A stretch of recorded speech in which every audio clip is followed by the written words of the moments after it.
A to Z classes के official YouTube channel पर आपका हार्दिक स्वागत है। और आज से हम लोग इंग्लिश मीडियम वाले विद्यार्थियों के लिए केमिस्ट्री 12 क्लास का यूनिट 2 सॉल्यूशन प्रोवाइड करा रहे हैं। तो आप ध्यान से देखिए वीडियो को, आपको बिल्कुल समझ में आएगा स्टेप बाय स्टेप। जब तक कि आपका ऑफलाइन कोचिंग नहीं खुल रहा है तब तक कि आपको हिंदी और इंग्लिश दोनों मीडियम में फिजिक्स और केमिस्ट्री का वीडियो जो है प्रतिदिन प्रोवाइड कराए जाएंगे। तो चलिए स्टार्ट करते हैं। तो आज का हमारा टाइटल है केमिस्ट्री 12 क्लास यूनिट 2 सॉल्यूशन। और अगर बोर्ड पेपर की अगर बात करें, जैक बोर्ड पेपर की बात करें या बिहार बोर्ड पेपर की बात करें, तो इससे 5 मार्क्स के क्वेश्चन आते हैं। और 5 मार्क्स में आपका न्यूमेरिकल बहुत ज़्यादा इंपॉर्टेंट है। आपको न्यूमेरिकल भी साथ साथ करने होंगे NCERT in text and exercise का। तो आइए बात करते हैं कि सॉल्यूशन। तो सॉल्यूशन समझने से पहले आपको पहले के क्लास में, पिछले क्लास में आपको जाना पड़ेगा, मतलब कि 11वीं में जाना पड़ेगा, जहां पर हम लोग पढ़े थे some basic concept of chemistry. वहां पर हमने देखा था सब्सटेंसेस का 2 क्लासिफिकेशन हम लोग वहां पर किए थे। क्या क्या क्लासिफिकेशन किए थे? फिजिकल क्लासिफिकेशन और केमिकल क्लासिफिकेशन। फिजिकल क्लासिफिकेशन में हम पढ़े थे सॉलिड, लिक्विड एंड गैस, और जबकि केमिकल क्लासिफिकेशन में हमने पढ़ा था प्योर सब्सटेंसेस और नॉन प्योर सब्सटेंसेस। अब प्योर सब्सटेंसेस का मतलब क्या होता है? कंपाउंड और एलिमेंट। कंपाउंड और एलिमेंट के बारे में यहाँ नहीं जानना है, यहाँ पढ़ना है मिक्सचर के बारे में, जो नॉन प्योर सब्सटेंस के अंतर्गत हमने जाना था वहां पर। तो मिक्सचर क्या होते हैं पहले ये आप समझिए कि अगर आप व्हेन 2 सब्सटेंस एडेड, ठीक है, अगर आप 2 प्रकार के सब्सटेंस को आप ऐड करते हैं तो जो आपके पास सब्सटेंस प्राप्त होता है उसी को मिक्सचर कहते हैं। ये आप सब्सटेंस को किसी भी रेशियो में ऐड कर सकते हैं, ठीक है। ये तो मिक्सचर हुआ। अब मिक्सचर का भी 2 प्रकार हम आपको बताए थे। पहला बताए थे होमोजेनियस और हेट्रोजेनियस। पहले आप अच्छा से सुन लें, क्योंकि होमोजेनियस और हेट्रोजेनियस का यहाँ पर आपको डिफिनेशन नहीं लिखने हैं, समझना है कि हेट्रोजेनियस और होमोजेनियस क्या होता है। तो मैं आपको बता दूं कि होमो और हेट्रो का मतलब क्या होता है। पहले ये चीज को जानिए। होमो का मतलब क्या होता है? सेम। और हेट्रो का मतलब क्या होता है? डिफरेंट, ठीक है। हेट्रो का मतलब क्या होता है? डिफरेंट। पहले ये चीज को जानिए आप। सेम और डिफरेंट का मतलब क्या हुआ? पहला तो कि अगर इसका जो कंपोनेंट होगा, जो आप मिलाकर जो मिक्सचर आप तैयार करेंगे, तो इसके जो पार्टिकल्स होंगे, होमोजेनियस मिक्सचर की मैं बात कर रहा हूं पहले, अगर इसके जो पार्टिकल्स होंगे वो आपको किसी भी फिजिकल सेपरेशन द्वारा अलग नहीं होगा, मतलब कि पृथक नहीं होगा, अलग उससे आप नहीं कर सकते हैं। जैसे कि आप यदि आप सॉल्ट ले लो और प्लस वाटर का आप मिक्सचर यहां पर तैयार कर दो, ठीक है, आपने मिक्सचर तैयार कर दिया सॉल्ट प्लस वाटर। अब बताओ क्या आप सॉल्ट को फिर से अलग कर सकते हैं? तो नहीं कर सकते हैं। अब फिजिकल सेपरेशन क्या होता है पहले ये भी आप समझ लें कि फिजिकल सेपरेशन होता क्या है। तो जैसे कि चावल वगैरह में जो कंकड़ आ जाता है या गेहूं में जो कंकड़ आ जाता है, तो उसको आप अलग करते हैं ना, इसी को तो बोलते हैं फिजिकल सेपरेशन। या आप चाय को छानते हैं डेली लाइफ में, आप इसका एग्जाम्पल देखते होंगे फिजिकल सेपरेशन का। तो एक ऐसा मिक्सचर जिसमें हम कंपोनेंट जो आप मिलाते हैं उसमें, और फिर उसके पार्टिकल्स को आप अलग नहीं कर सकते हैं बाय कैनॉट बी, ठीक है, मतलब कि कैन नॉट बी सेपरेशन, ठीक है, एनी फिजिकल सेपरेशन, मतलब किसी भी आप विधि से, मतलब कि आप उसके पार्टिकल्स को अलग नहीं कर सकते हैं। तो इस प्रकार के मिक्सचर को कहा जाता है होमोजेनियस मिक्सचर, ऐसे आपको जानना है। और फिर बात आती है हेट्रोजेनियस का। तो हेट्रो का मतलब ही होता है डिफरेंट। जब मोर देन 1 टाइप सब्सटेंसेस को आप यदि मिक्स करते हैं और यदि आप उसको इजली तरीका से आप अलग कर रहे हैं, फिजिकल सेपरेशन आप कर दे रहे हैं इजली तरीका से, तब उस प्रकार के मिक्सचर को हम लोग बोलते हैं हेट्रोजेनियस मिक्सचर। लेकिन यहां पे आपको बात करना है होमोजेनियस मिक्सचर की, ठीक है। किसकी बात करनी है? होमोजेनियस मिक्सचर की यहां पर बात करना है। देखिए ध्यान से। तो हम लोग बेसिकली चर्चा करने वाले हैं आज के क्लास में होमोजेनियस मिक्सचर। और इस लेसन में हम लोग को बेसिकली किस प्रकार का सॉल्यूशन पढ़ना है ये भी मैं आपको बता दूं। तो इस लेसन में आपको पढ़ना है बाइनरी सॉल्यूशन।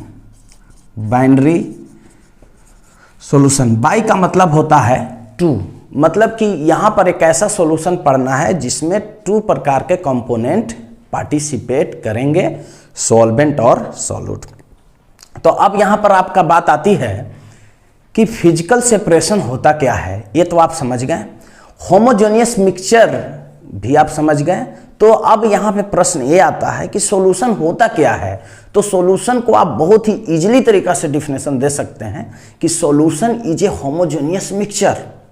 सॉल्यूशन जो होता है एक प्रकार का होमोजेनियस मिक्सचर होता है जिसमें 2 नॉन रिएक्टिंग कंपोनेंट या 2 नॉन रिएक्टिंग सब्सटेंसेस भाग लेते हैं, पार्टिसिपेट करते हैं। नॉन रिएक्टिंग कहने का मतलब क्या हुआ, और 2 या आप बोल सकते हैं कि मोर देन, मतलब कि 2 से ज़्यादा भी पार्टिसिपेट कर सकते हैं लेकिन वो आपस में नॉन रिएक्टिंग होंगे, मतलब वो आपस में रिएक्ट नहीं करेंगे।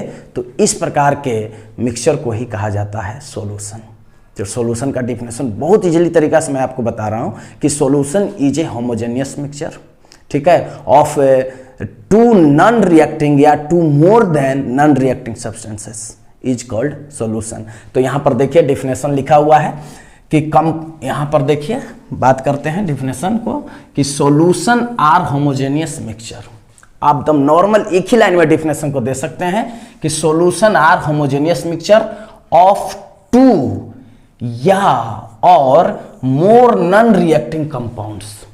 मोर नॉन रिएक्टिंग कंपाउंड्स मतलब नॉन रिएक्टिंग, देखिए 2 भी हो सकता है या उससे मोर मतलब उससे ज्यादा भी हो सकता है। नॉन रिएक्टिंग कंपाउंड्स मतलब कि उसमें जो कंपाउंड्स पार्टिसिपेट करेंगे वो आपस में रिएक्ट नहीं करेंगे। अच्छा, पहले तो ये बात हुआ। दूसरा, अगर ये जानना है कि होमोजेनियस का मतलब होता क्या है, तो जो आप मिक्सचर आप तैयार कर लेते हैं तो उसका जब आप टेस्ट लेते हैं तो टेस्ट मतलब कि एवरी प्लेस जो है एक समान होना चाहिए, सेम होना चाहिए, ठीक है। मैं आपको बताया था होमो का मतलब सेम होता है और हेट्रो का मतलब क्या होता है, डिफरेंट होता है। ये भी आपको जानना है। तो होमोजेनियस चूंकि हम लोग पढ़ रहे हैं तो उसका जो टेस्ट होगा वो एक समान होगा, ये भी आपको याद रखना है। तो एक बार फिर से, solution are homogeneous mixture of 2 or more non reacting compounds. अब हम बात करते हैं कि इस लेसन में बेसिकली हम लोग को बाइनरी सॉल्यूशन के बारे में चर्चा करना है। तो बाइनरी सॉल्यूशन मतलब क्या होता है, पहले ये समझ लें कि जब 2 बेसिकली 2 कंपोनेंट ही भाग लेते हैं, ठीक है। ऐसे आप बोलते हैं कि एक जब हम मिक्सचर तैयार करते हैं तो उस मिक्सचर में जैसे हमने कॉमन सॉल्ट को मिला दिया, ठीक है, शुगर को मिला दिया, फिर लेमन जूस को भी हमने मिला दिया। लेकिन आप यहाँ पर क्राइटेरिया अलग अलग कर सकते हैं कि सॉल्यूट मतलब कि 2 से ज़्यादा हो गया, सॉल्वेंट तो 1 ही होता है। लेकिन बेसिकली जब मिलाकर एक फॉर्मेट हम लोग तैयार करते हैं तो हम लोग उसका नाम देते हैं कि 2 ही प्रकार का आपको कंपोनेंट्स भाग लेता है। एक ऐसा सॉल्यूशन जिसमें 2 ही कंपोनेंट्स भाग ले, पार्टिसिपेट करें, तो उस प्रकार के सॉल्यूशन को बोला जाता है बाइनरी सॉल्यूशन। तो इस लेसन में हम लोग को मुख्य रूप से बाइनरी सॉल्यूशन के बारे में ही चर्चा करना है। तो आइए बात करते हैं next title, components of solution. तो कंपोनेंट्स ऑफ सॉल्यूशन क्या होता है, मतलब कि सॉल्यूशन का जो कंपोनेंट वो क्या क्या होते हैं, पहले ये आपको जानना है। अगर मैं हिंदी की बात करूं तो कंपोनेंट्स ऑफ सॉल्यूशन का हिंदी होता है बिलियन के अवयव। बिलियन के अवयव या बिलियन के घटक। अब यहां पर देखिए, तो पहला कंपोनेंट हमारा निकल कर आ रहा है क्या, सॉल्वेंट। क्या निकल कर आ रहा है, सॉल्वेंट। और दूसरा कंपोनेंट आपका निकल के आ रहा है सॉल्यूट। क्लियर है, पहला हमारा कंपोनेंट निकल के क्या आ रहा है, सॉल्वेंट, और दूसरा कंपोनेंट निकल के आ रहा है सॉल्यूट। अब ये जानना है कि सॉल्वेंट क्या होता है और सॉल्यूट क्या होता है। मैं आपको बता दूं कि सॉल्वेंट जिसकी मात्रा ज्यादा हो, मतलब कि लार्जर अमाउंट में जो सॉल्यूशन में प्रेजेंट होता है, एकदम याद रखेंगे, जो लार्जर अमाउंट में मतलब कि ज्यादा मात्रा में जो सॉल्यूशन में प्रेजेंट रहता है उसी को हम लोग बोलते हैं सॉल्वेंट। या आप बोलचाल के भाषा में ऐसे बोलते हैं कि जो दूसरे को मिक्स कर दे, मतलब अपने में जो घुला ले दूसरे को, उसको हम लोग क्या बोलते हैं, सॉल्वेंट बोलते हैं। ठीक है, क्या बोलेंगे, सॉल्वेंट। या आप एकदम बेसिकली डिफिनेशन को याद रखिए कि जिसका अमाउंट लार्जर होता है इन सॉल्यूशन।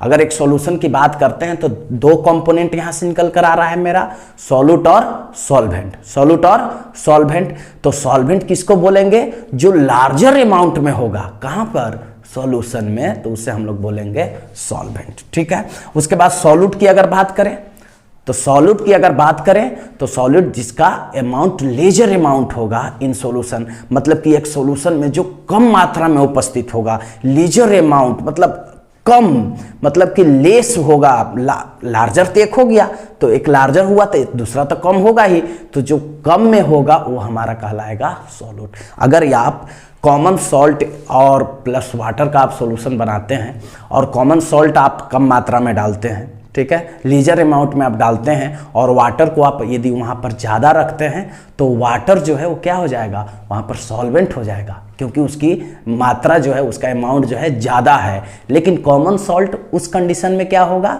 तो कॉमन सॉल्ट हो जाएगा सॉल्यूट। क्लियर हो रहा है कॉन्सेप्ट? आइए बात करते हैं। सॉल्वेंट का भी दो कैटेरिया है। तो सॉल्वेंट का क्या क्या कैटेरिया है? एक्वस सॉल्वेंट है, ठीक है, एक्वस सॉल्यूशन भी आगे पढ़िएगा, इसी को एक दूसरे नामों से भी हम लोग जानते हैं, एक्वस सॉल्यूशन, ठीक है। और फिर है नॉन एक्वस सॉल्वेंट। तो एक्वस सॉल्वेंट की अगर पहले मैं बात करूं तो एक्वस सॉल्वेंट किसे कहते हैं? अगर बात सॉल्वेंट में वाटर की यदि हो रही है, किसकी हो रही है बात? अगर वाटर की बात हो रही है, किसकी बात हो रही है? वाटर की यदि बात हो रही है सॉल्वेंट में, तब हम लोग उसको बोलते हैं एक्वस सॉल्वेंट। लेकिन यदि वाटर के अलावे, देखिए अभी जब हम लोग नेक्स्ट वीडियो लेकर आएंगे टाइप्स ऑफ सॉल्यूशन, तो उसमें आप देखेंगे कि सॉल्वेंट वाटर ही नहीं है, सॉल्वेंट सॉलिड भी है, सॉल्वेंट लिक्विड भी है और सॉल्वेंट गैस भी है। तब उस स्थिति में वाटर के अलावे, वाटर के अदर देन, यदि वाटर को छोड़कर कोई भी सॉल्वेंट होगा तो उस स्थिति में हम लोग उसको बोल देंगे नॉन एक्वस सॉल्वेंट। एकदम बहुत इजी तरीका से मैं आपको बता रहा हूं, एक बार मैं फिर से। तो सॉल्वेंट क्या हो गया? जो लार्जर अमाउंट में होगा इन सॉल्यूशन, उसको हम लोग सॉल्वेंट बोलेंगे। और सॉल्यूट किसको बोलेंगे? जो लेजर अमाउंट में होगा इन सॉल्यूशन, ठीक है। और एक्वस सॉल्वेंट किसको बोलेंगे? अगर सॉल्वेंट जो है क्या हो? वाटर हो। और यदि वाटर के अलावे किसी प्रकार का, किसी भी टाइप का यदि आपके पास सॉल्वेंट हो तो उसे हम लोग बोलेंगे नॉन एक्वस सॉल्वेंट। क्लियर है? आइए अब इसका डिफिनेशन की बात कर लेते हैं। तो कंपोनेंट्स ऑफ सॉल्यूशन, ठीक है, प्रेजेंट इन लार्जर अमाउंट, ठीक है, लार्जर अमाउंट, तो उसे हम लोग क्या कहेंगे? उसे हम लोग कहेंगे solvent. Components of solution present in larger amount, larger का मतलब कम और लार्जर का मतलब क्या? बड़ा। तो larger amount is called solute. तो सॉल्यूट और सॉल्वेंट आपको समझ में आ गया होगा। अब हम बात करते हैं कि एक सॉल्यूशन में कितना सॉल्वेंट हो सकता है और एक सॉल्यूशन में कितना सॉल्यूट हो सकता है, पहले ये भी आप जान लें। तो एक सॉल्यूशन में सॉल्वेंट केवल एक होगा, याद रखेंगे, लेकिन एक सॉल्यूशन में एक से ज्यादा सॉल्यूट हो सकता है। जैसे कि हमने एक सॉल्यूशन तैयार किया और उस सॉल्यूशन हमने तैयार किया कॉमन सॉल्ट का, ठीक है, प्लस हमने यहां पर शुगर भी डाल दिया, ठीक है, और प्लस हमने यहां पर लेमन जूस भी डाल दिया, ठीक है।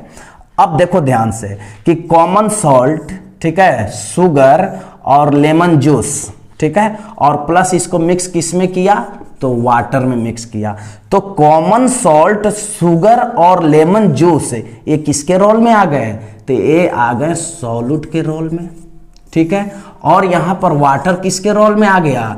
तो वाटर आ गया सॉल्वेंट के रोल में, ठीक है, क्योंकि यहां पर वाटर जो है वो लार्जर अमाउंट में है, ठीक है। और ऐसे भी आप यहां पर दिमाग लगा सकते हैं कि सॉल्वेंट जो है सिर्फ एक ही होता है सॉल्यूशन में, तो यहां पर 3 क्या हो गए? आपका सॉल्यूट हो गए। यदि केवल ऐसे एग्जांपल आप जाने कि कॉमन सॉल्ट, ठीक है, कॉमन सॉल्ट प्लस वाटर, ठीक है, अब इस स्थिति में कॉमन सॉल्ट जो है वो सॉल्यूट हो जाएगा, ठीक है, और वाटर क्या हो जाएगा? वाटर आपका क्या हो जाएगा? सॉल्वेंट हो जाएगा, ठीक है। ये भी आप समझिए। अगर आप दूसरा एग्जांपल के माध्यम से समझना चाहते हैं, ठीक है, तो आप एक ऐसे मैं बीकर तैयार कर दे रहा हूं, ठीक है, एक ऐसे, ठीक है। और इसमें हमने पहले वाटर ले लिया, ठीक है, हमने H2O यहाँ पर ले लिया और यहाँ पर हमने शुगर ले लिया, ठीक है, शुगर ले लिया। अगर दोनों को हमने मिक्स किया तो यहाँ पर चूंकि ये जो शुगर है वो लेजर अमाउंट में है, किसमें है, लेजर अमाउंट में है, तो यह क्या कहलाएगा, यह कहलाएगा तो सॉल्यूट कहलाएगा और ये क्या कहलाएगा, सॉल्वेंट, ठीक है। तो हम आपको बता दें कि सॉल्यूट और प्लस सॉल्वेंट यदि मिल जाए तो किसका निर्माण कर लेंगे, तो निर्माण कर लेंगे सॉल्यूशन का, ठीक है। तो आपको जानना है कि एक सॉल्यूशन में जो है सॉल्वेंट एक ही होगा लेकिन वन से ज्यादा जो है आपका सॉल्यूट हो सकता है। तो ये लाइन को पढ़ते हैं, कह रहा है कि solution consist of one solvent, ठीक है, मतलब कि वन सॉल्वेंट जो है कंसिस्ट करता है एंड वन और या मोर सॉल्यूट, मतलब कि सॉल्यूट एक भी हो सकता है या एक से ज्यादा भी हो सकता है। क्लियर है? चलिए आगे बात करते हैं। करा if solvent of A solution is water. देखिए यहां पर जब हम बता रहे थे कि सॉल्वेंट का टाइप्स कितने होते हैं, तो एक्वस सॉल्वेंट होता है और नॉन एक्वस सॉल्वेंट होता है। तो कह रहा है कि इफ सॉल्वेंट, यदि सॉल्वेंट क्या हो, सॉल्यूशन का यदि वाटर हो, ठीक है, तो देन सॉल्यूशन, उस प्रकार के सॉल्यूशन को हम लोग known as the aqueous solution भी कहते हैं। क्या कहते हैं? Aqueous solution. यदि सॉल्वेंट क्या हो, वाटर हो, सॉल्वेंट क्या हो, वाटर हो, तो उस स्थिति में उसको हम लोग एक्वस सॉल्वेंट भी कहेंगे और उस प्रकार के सॉल्यूशन को हम लोग क्या कहेंगे, एक्वस सॉल्यूशन कहेंगे। क्लियर है? अच्छा, उसके बाद कह रहा है कि if solvent is other than water, यदि वाटर के अलावे कोई सॉल्वेंट होगा, तब ध्यान से मेरी बातों को सुनिए, यदि वाटर के अलावे कोई सॉल्वेंट होगा तब उस स्थिति में हम लोग बोलेंगे कि then solution is known as the non aqueous solution या नॉन एक्वस सॉल्वेंट। वाटर होगा तो एक्वस सॉल्वेंट या उसे एक्वस सॉल्यूशन भी आप कहेंगे, और यदि वाटर नहीं होगा और सॉल्वेंट होगा तो उस स्थिति में हम लोग उसे बोलेंगे नॉन एक्वस सॉल्वेंट या नॉन एक्वस सॉल्यूशन। तो शुरुआती के लिए, इंट्रो के लिए आज के लिए बस इतना ही है। हम लोग आज के क्लास में बेसिकली इंट्रो लिए हैं केवल कि सॉल्यूशन का डिफिनेशन क्या होता है और सॉल्यूशन जो है बाइनरी सॉल्यूशन होता क्या है, जिसमें टू कंपोनेंट्स पार्टिसिपेट करते हैं, सॉल्यूट और सॉल्वेंट। नेक्स्ट वीडियो में आप देखेंगे types of solution, NCERT content 2.1। Thanks for watching.